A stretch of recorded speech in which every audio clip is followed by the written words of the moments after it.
Well, hello and welcome back to Flindell's Briar.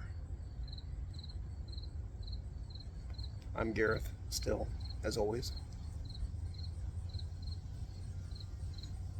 And it's been a long time since I've posted a video. The last video I posted had been a long time between it and the previous video before that. There's a number of reasons for that.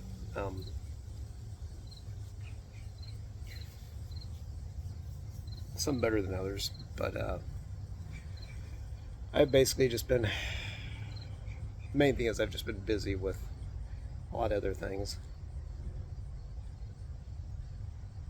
over the course of the summer, and I just haven't had as much time to, well, things that take up my time leave me less time to do other things. So I've not been,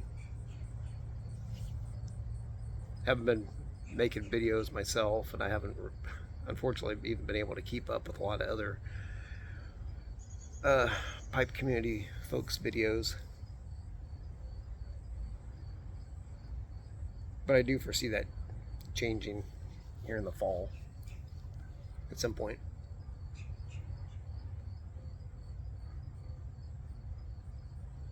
On the good side of things, this summer I have finally got my gravel bicycle, and so I've been riding, doing a good number of rides, bike rides. So I'm in pretty decent shape from that now. And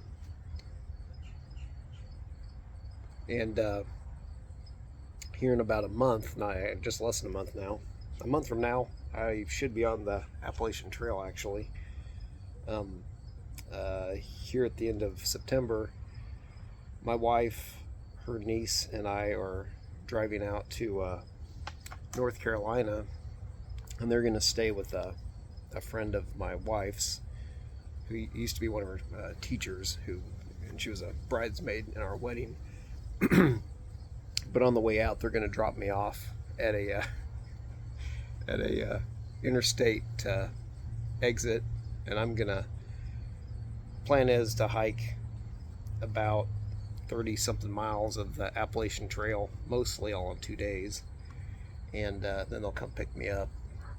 But to get in shape for that, more specifically the hiking type training, I've been, in the last week and a half or something, I've been going on walks.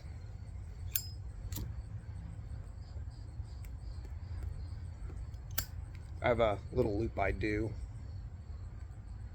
walking loop that's like 6.5 miles. Takes me about an hour, 40 minutes to walk that. And it's about as hilly as a little walking course as you're going to get around here in central Kansas. But I think before I go out on the trail, because I'm going to have to do a couple days where it's a little over, like the first day I need to hike about 15 miles, which in itself isn't that bad. I'm more worried about the elevation gain, because it's going to be about 5,500 feet of elevation gain. And as I have heard for years, the trails out east in the Appalachians, a lot of them, there's no switchbacks and stuff. It's pretty much straight up and straight down everything. So it's definitely different than the trails I'm used to out in the west here, especially like Colorado. But that's something that I've been looking forward to greatly, and I'm putting a lot of time and effort into getting myself into shape for that, preparing for that, which takes away from sitting out and smoking pipes and making videos. Another thing was, well, frankly, I rarely ever record these videos when my wife's home. Mostly because, I don't know. But, I know I've done it at least once, and she's like, were you out in the backyard talking to yourself or something? So a lot of times I wait till she leaves or whatever, goes to work in her classroom or something on the weekend or whatever, and She's at work right now. But another one of the things is earlier this summer, my wife had a hysterectomy, which she needed to just correct problems that were going on. And that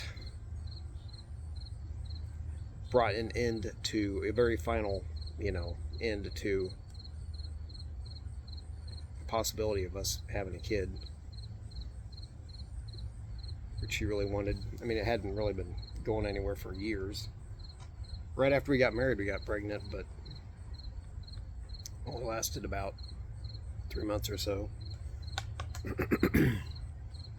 But so my wife was healing, and I think the mental and emotional side of that was the worst part for her, and she's still dealing with that. So that's been helping taking care of her for back earlier this summer and stuff was a big part of what I was doing.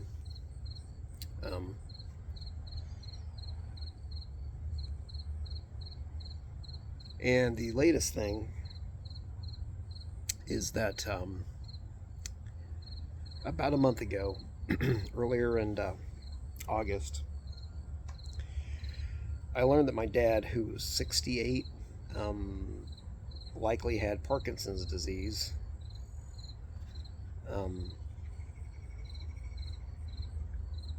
And it hadn't, he was he was still in the stage of getting that checked out, getting appointments with the neurologists and such to get that fully evaluated.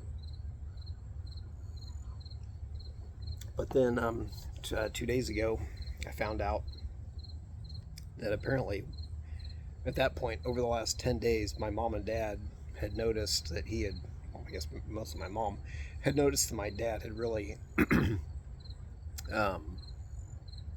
deteriorated, I guess, gone downhill. To where, as of like 2 days ago, he could barely talk. And and I think also his kind of mental status did not seem to be totally normal, I guess. Just altered mental status, just to put it succinctly.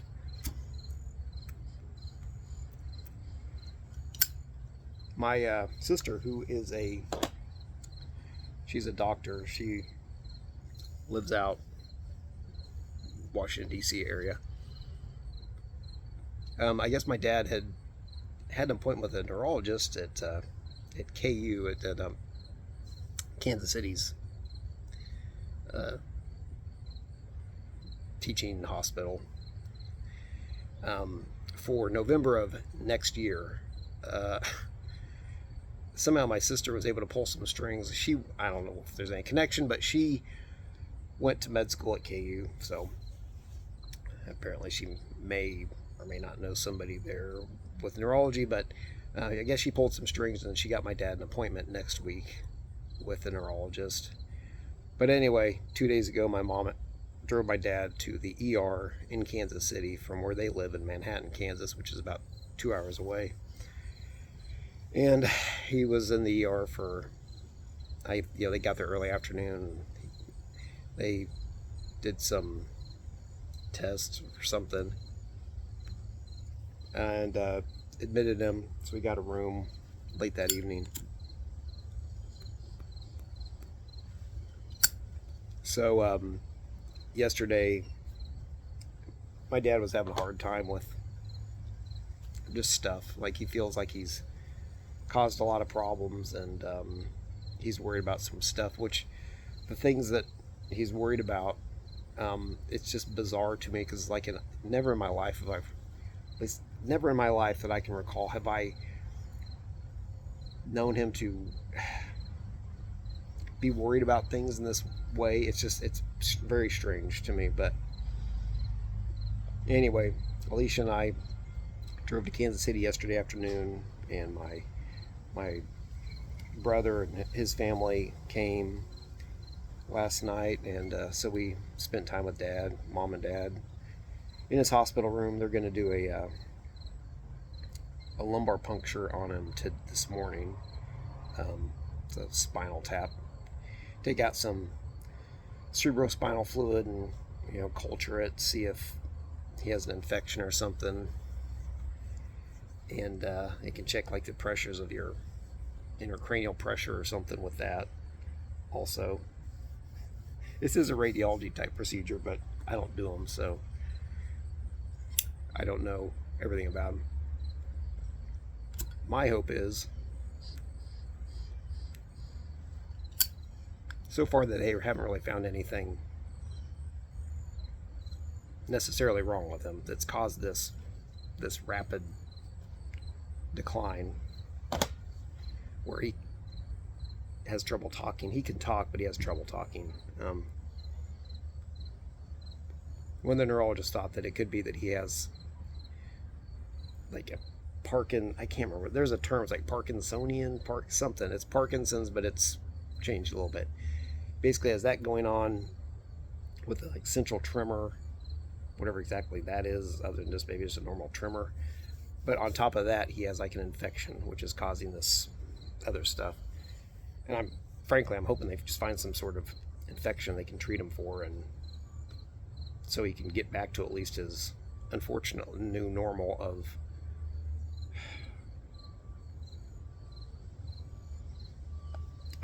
being a almost 70-year-old guy with Parkinson's, I guess. But so yeah, I don't know why my dad could definitely use prayers for his health, and the doctor's getting things figured out, and frankly, Alicia, my wife, could use some prayers too for her continued journey of dealing with having come to the end of her hope, like lifelong hopes of maybe someday having a baby. I don't know. I'm not really looking for. I don't know why I kind of felt a long time ago maybe I should have been asking for prayers, and I don't know why I hesitated in the least bit, because I don't mind praying for people. It is what it is. I don't know. I'm weird that way. But yeah. The thing with my dad is even before this thing 2 days ago, it was kind of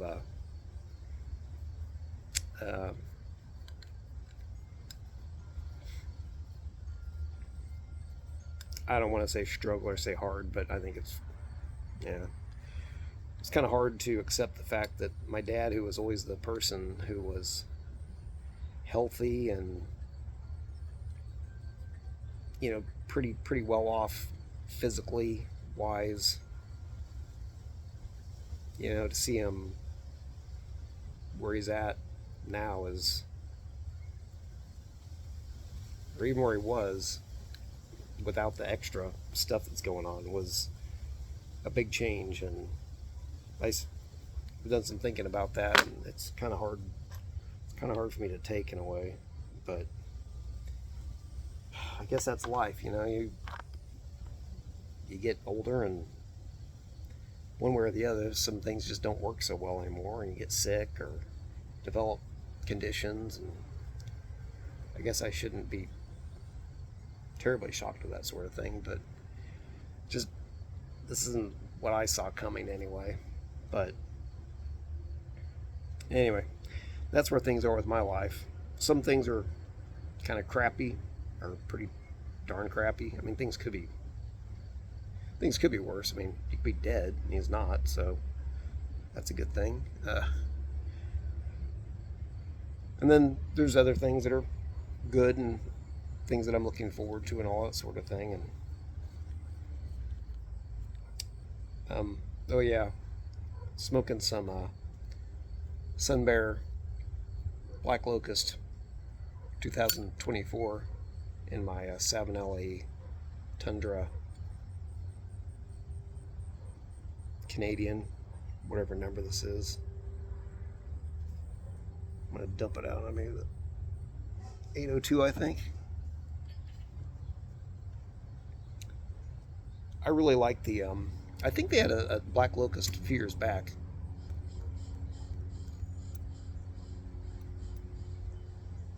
Back before I was ever aware of it. Last year, the Sun Bear Tupelo, I got, I think, 3 tins of it. And I liked it so much I wish I'd bought more. So this year I bought more of the black locust, and I really like it.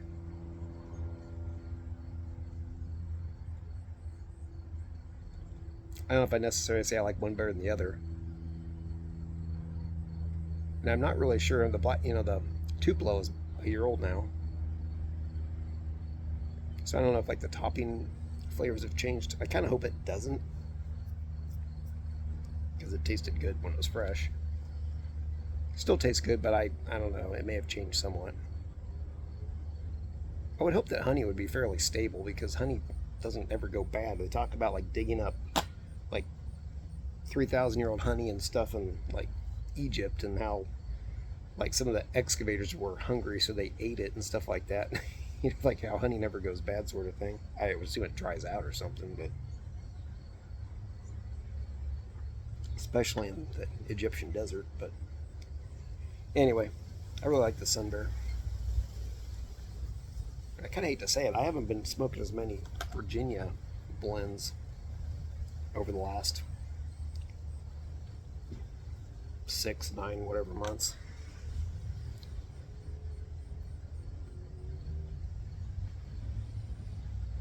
But oh yeah, before this drags on too long, I'm going to put a link in the description, as long as it lets me, and I think I can do that. When I do my Appalachian Trail hike, I am, in conjunction with that, I'm doing a thing to help raise money for suicide prevention.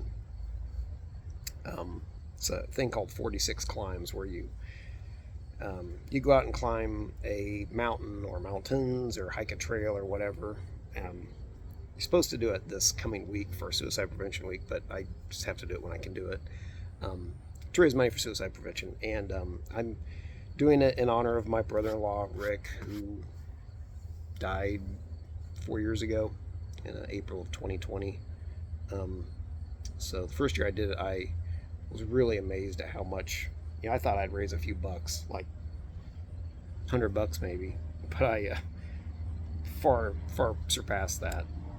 People were very generous and really blew me away. But I'm doing that again this year, so I'll put, if you want to donate some money towards suicide prevention, you can do that. If not, that's fine.